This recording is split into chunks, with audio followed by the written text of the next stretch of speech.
Hello, my diamonds, my Teletubbies, my TikToker, SheilaTruelove here with you, looking at a TikTok, Know Your Worth, and this is coming from, what is his name? Hold on. Yeah, this is coming from 50 Cents. I don't particularly like him because I look at the kind of women that he chooses, when it comes to your own race and your own nation of women.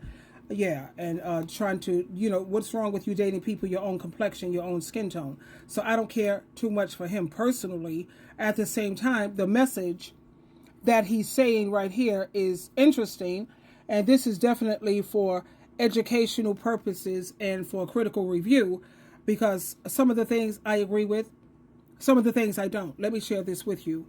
Know your worth, and I agree that. Always be authentic and always be true to yourself. Let me share this with you. If a woman has no money, 99% of men will support her.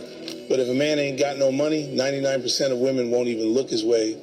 That's just how the game goes. Harsh? Yeah. True? Absolutely. Men get judged by what they can provide, while women get attention just for being there. Men fall in love with what they see. The looks, the curves, the smile, it's all visual. Women, they fall for what they hear. The sweet talk, the promises, the lifestyle. That's why women always got makeup on, trying to look their best. And simps, they out here lying and fronting, saying whatever to sound like they got it together. It's a dangerous cycle. But here's the real kicker. Neither side is playing it straight. You got women covering up insecurities with layers of makeup, and men covering up brokenness with fake promises. It's all a performance, both chasing something that ain't real. So what's the lesson here? It's simple. Don't get fooled by the show. Know your worth and recognize who's really down for you. Because if you depend on looks or lies to hold a relationship together, you're setting yourself up for a bigger fall later. Be real, be you. And if they ain't feeling that, let them go. Okay, let's just talk about that divided up. First of all, I wear makeup. And I have one of the healthiest self-esteem that you'll ever meet. Healthy self-esteem, not arrogant, not haughty, but healthy. And I'm a very confident woman. And the reason I wear makeup is not to cover up my insecurities. I'm not insecure at all. However, we live in a very shallow and superficial world. And if you want people to treat you halfway decent, it is what it is. Even he said, men fall in love with your looks and what your appearance is. Nobody's telling you to be shallow and superficial. You're supposed to care about their personality. And when I say personality, the way they respond to things emotionally. You're supposed to care about a person's character. What are their morals, their values, their principles, their decency? So when you say that women wear makeup just to cover up insecurities, no, baby. We're just not delusional. We know the kind of world we live in. Now let's break this down piece by piece. If a woman has no money, 99% of men will support her.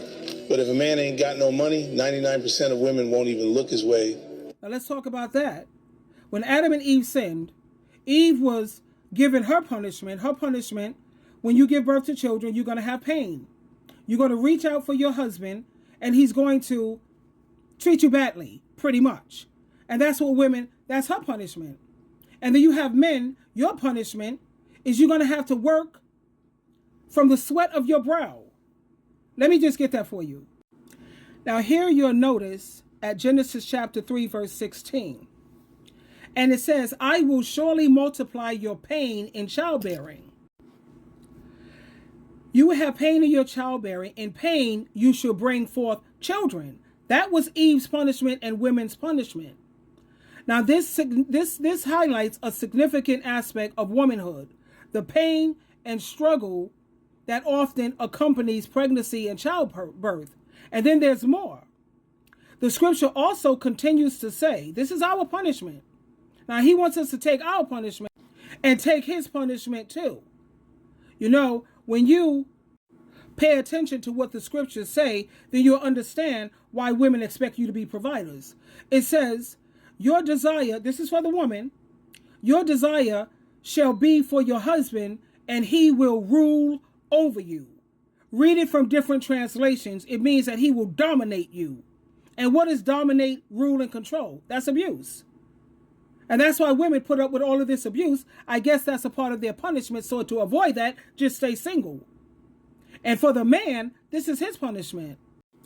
In Genesis chapter 3, verse 17 through 19, God tells Adam, because you have listened to the voice of your wife and you have eaten of the tree, cursed is the ground because of you. In pain and sweat you shall eat of it all the days of your life. Adam's punishment, it emphasizes the toil and the struggle man would have to face. Men are going to have to face as what?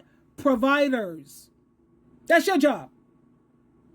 You want me to take on my punishment and yours too.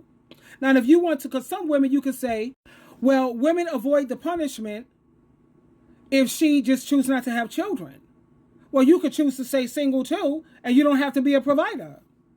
But as long as you want to be up in a woman's face, yeah, it's your job. That's your punishment. I'm not going to carry my load and have to carry yours too. In Genesis, it goes to show that the sweat of a man's brow, that would be a constant reminder of their labor and their responsibility. And that's to provide. Now, if you have a woman who's doing 50-50, because I'm always 50-50, that's a blessing, dude. But I'm a part of the 4B movement. I can't be so bothered with the nonsense. Now, these scriptures, they reveal profound truths about human relationships and responsibilities. Women face challenges in motherhood and emotional connection, because we're trying to connect with these men emotionally, and that's like good luck. While men, they bear the weight and the responsibility of provision through hard work. So for a woman to ask for money, I want to see you try living without money. At least she cares about what's a necessity, what's important. Men care about all of this stuff that's shallow and superficial and nonsense. Like the Bible shows in Proverbs, it speaks of wisdom, and it's always speaking of wisdom in a female form. Listen to her. Be wise, my child, and make my heart rejoice. And it always speaks of of wisdom and being wise when it comes to, learning how to make wise decisions and put emphasis on things that are of importance. That's in a woman's form, honey. The only reason why I think a man is the head of women is because he was created first and he's physically stronger. Because I can't seem to figure it out. Why the hell should he be the leader? Really? If he was such a great leader, then why would God have to create a helper? The dude needs help because he lacks wisdom. We know his God. His God is in his pants. His pickle. That's his God. Okay, let's continue. Harsh? Yeah. True? Absolutely. Men get judged by what they can provide, while women get attention just for being there. Men fall in love with what they see, the looks. Men fall in love with what they see. Who told you to be that shallow? That duh. Nobody told you to be like that. The curves, the smile, it's all visual. Women, they fall for what they hear. The sweet talk, the promises, the lifestyle.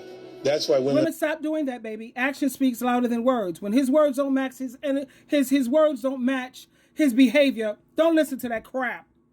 Remember how Eve was deceived? She was deceived based on what she heard. Women are audio. She was deceived. Adam was never deceived, baby.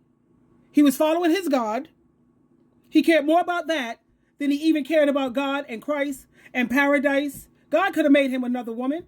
But no, he got a taste of that. And I know she was perfect. She must have been popping. She was probably a woman of color. Hello. Trying to look their best. And simps, they out here lying and fronting, saying whatever to sound like they got it together. It's a dangerous cycle. But here's the real kicker. Neither side is playing it straight.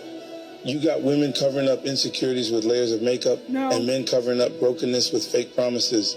It's all a performance.